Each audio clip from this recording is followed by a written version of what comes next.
Hi everyone, good evening. Welcome to Let's Crack MP Exams presented by Unacademy. तो दोस्तों यहाँ हम तैयारी कर रहे हैं MPPSC, MPSI, MP पटवारी जैसे कॉम्पिटिटिव एग्जाम्स की।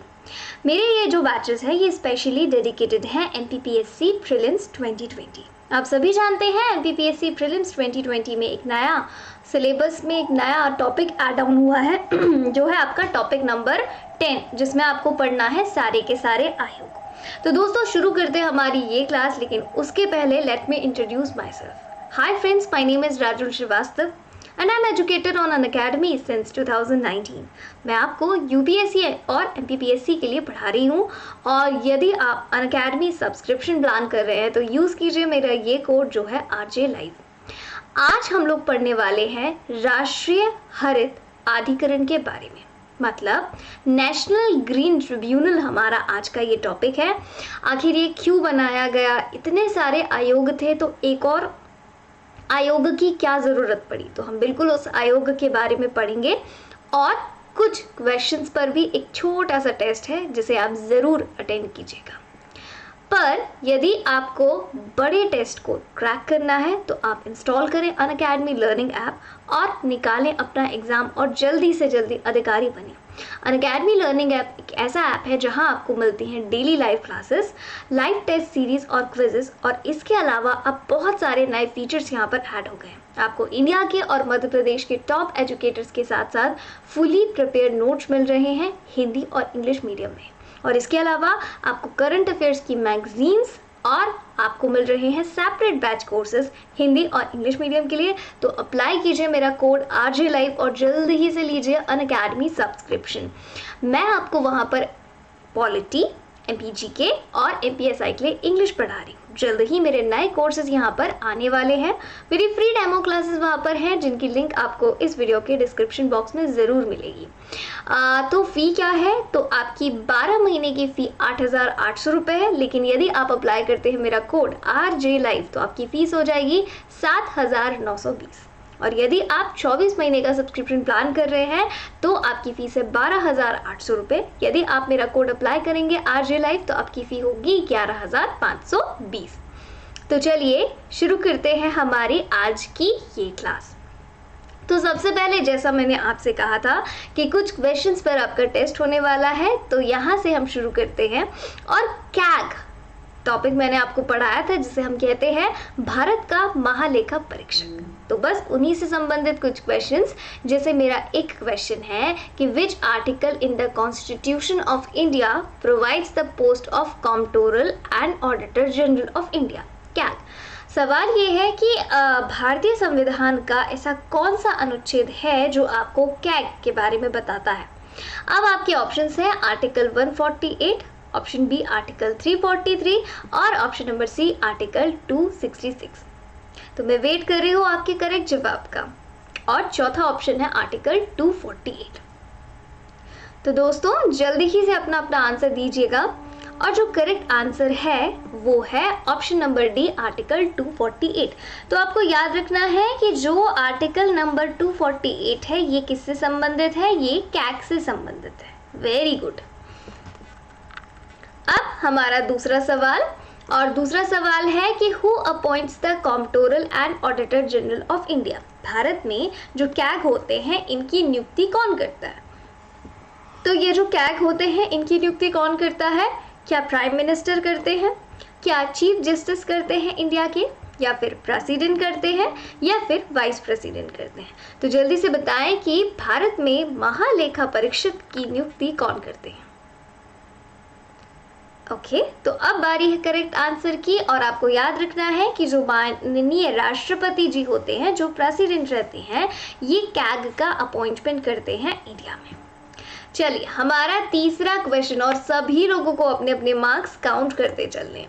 तो हमारा तीसरा क्वेश्चन है what is the tenure of the office of comptroller and auditor general of India, यानी जो महालेखा परीक्षक होते हैं उनकी पद अवधि कितनी होती है। 5 साल या 6 वर्ष की 60 वर्ष की आयु पूरी होने तक, 6 वर्ष या 65 वर्ष की आयु होने तक, 4 वर्ष या 65 वर्ष की आयु होने तक, या फिर 60 साल की एज तक। तो क्या होता है इनका टेन्योर। तो दोस्तों करेक्ट आंसर जो होगा option number b is the right answer, 6 साल या फिर 65 वर्ष। चलिए अब बारी है हमारे तीसरे क्वेश्चन की, और हमारा तीसरा क्वेश्चन कह रहा है भारत के वर्तमान महालेखा परीक्षक कौन है? शशिकांत शर्मा जी, राजीव महर्षि जी, विनोद राय जी, वी एन कौल जी। तो जल्दी से सोचिए, और करंट यदि आपने पढ़ा है तो आपसे बिल्कुल बनेगा, क्योंकि सही जवाब है ऑप्शन नंबर बी, राजीव महर्षि जी। अगला सवाल हमारा है प्रश्न number 5। To whom the Comptroller and Auditor General of India submit his resignation letter? तो जो महालेखा परीक्षक होते हैं ये अपना इस्तीफा पत्र किसको देते हैं?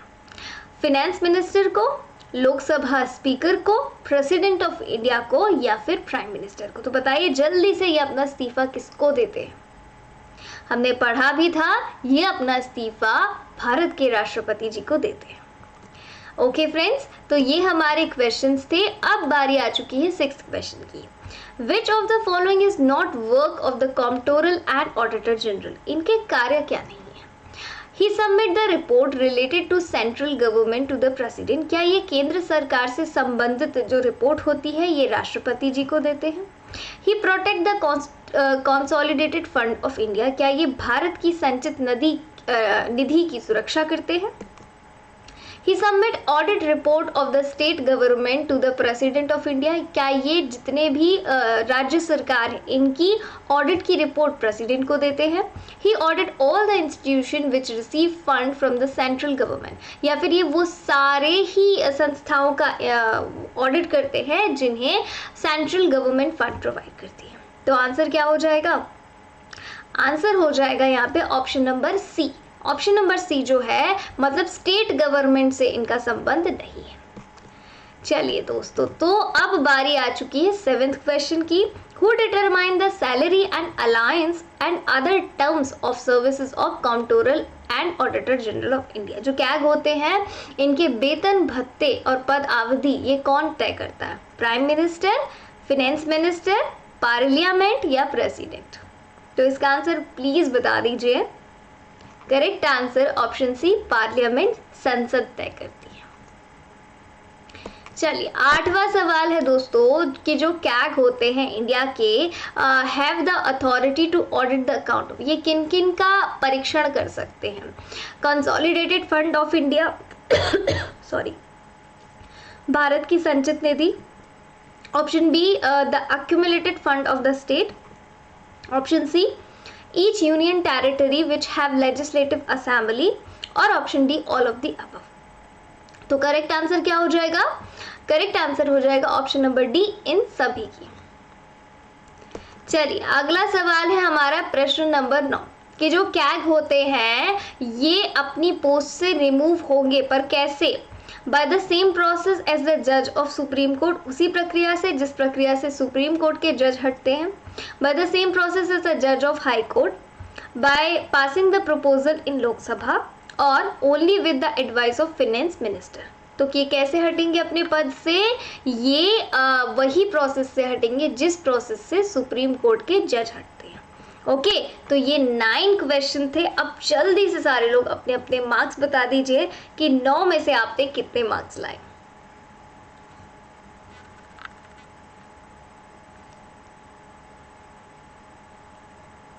सो अमेजिंग, आई होप आप लोगों ने अच्छे मार्क्स गेन किए होंगे। अब हम पढ़ते हैं हमारा टॉपिक, जिसमें हमें पढ़ना है राष्ट्रीय हरित अधिकरण के बारे में, which is national green tribunal.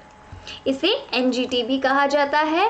NGT के बारे में यदि हम बात करें तो क्या कहलाता है? ये एक अधिनियम आया था, उस अधिनियम का नाम था राष्ट्रीय हरित अधिकरण अधिनियम, नेशनल ग्रीन ट्रिब्यूनल एक्ट। ये एक्ट क्या कह रहा था? ये एक्ट ये कह रहा था कि 2010 में ये अधिनियम आया। कब आया? 2010 में हमारे भारत की संसद ने एक अधिनियम पारित करा और ये जो अधिनियम था ये पर्यावरणीय मुद्दों से संबंधित था। मतलब वो सारे इश्यूज जो रिलेटेड हैं इन्वायरमेंट में कोई भी प्रॉब्लम है, पर्यावरण को कैसे भी नुकसान पहुंच रहा है, तो ऐसे मामलों में शीघ्र निपटान संभालने के लिए एक विशेष न्यायाधिकरण का निर्माण हुआ और उसे ही बनाया गया NGT, which is national green tribunal.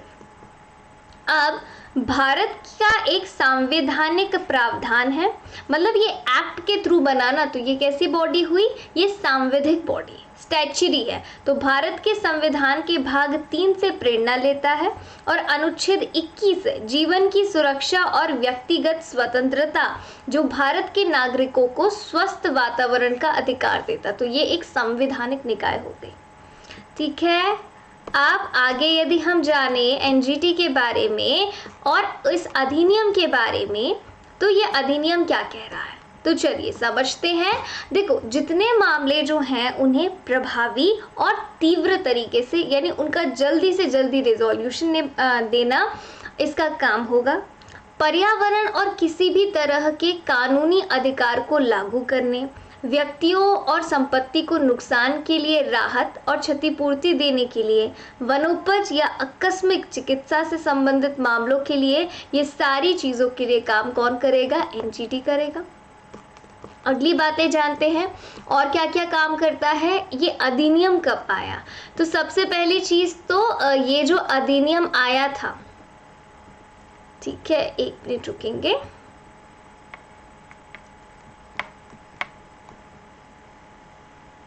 हाँ जी, पहली चीज़ तो ये जो अधिनियम आया था इसके बारे में आपको कुछ बातें याद रखनी है। इसको लागू किसने किया, पार्लियामेंट ऑफ इंडिया ने, यानी भारत की संसद ने इसे लागू किया था।